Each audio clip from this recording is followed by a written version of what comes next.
آپ کو معلوم ہے کہ دنیا کی پہلی کشتی کب اور کس نے بنائی تھی؟ اگر نہیں معلوم تو آئیے ہم آپ کو بتاتے ہیں۔ ہزاروں سال پہلے کی بات ہے۔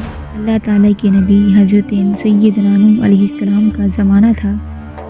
آپ علیہ السلام اپنی قوم کو دین کی تبلیغ کرنے اور ان کو سیدھی راہ پر لانے کی کوششوں میں مصروف تھے۔ 950 سال تک آپ علیہ السلام تبلیغ کرتے رہے، لیکن 80 افراد کے علاوہ کوئی بھی ایمان نہ لایا۔ جب آپ علیہ السلام اپنی قوم کے ایمان لانے سے نا امید ہو گئے تو اللہ تعالیٰ نے آپ علیہ السلام کی قوم پر آنے والے طوفان کی خبر دی اور آپ کو ایک کشتی تیار کرنے کا حکم دیا۔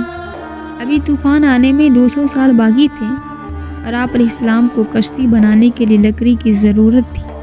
لہٰذا آپ علیہ السلام نے لکڑی حاصل کرنے کی غرض سے ساگوان نامی کچھ درخت لگائے، جن کی لکڑی بہت مضبوط ہوتی ہے۔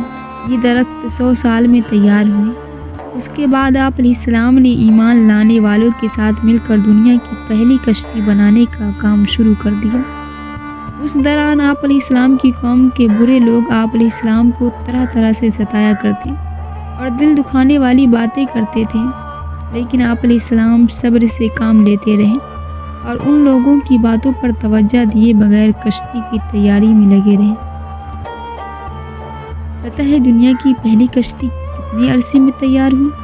شاید آپ کہیں کہ 1 سال یا پھر 2 سال، لیکن یقین مانیں یہ کشتی کم و بیش 100 سال میں تیار ہوئی۔ آپ سوچ رہے ہوں گے کہ آخر اتنا عرصہ ایک کشتی بنانے میں کیوں لگا؟ اس کا جواب آپ کو تب ملے گا جب ہم آپ کو اس کشتی کی خوبیاں بتائیں گے۔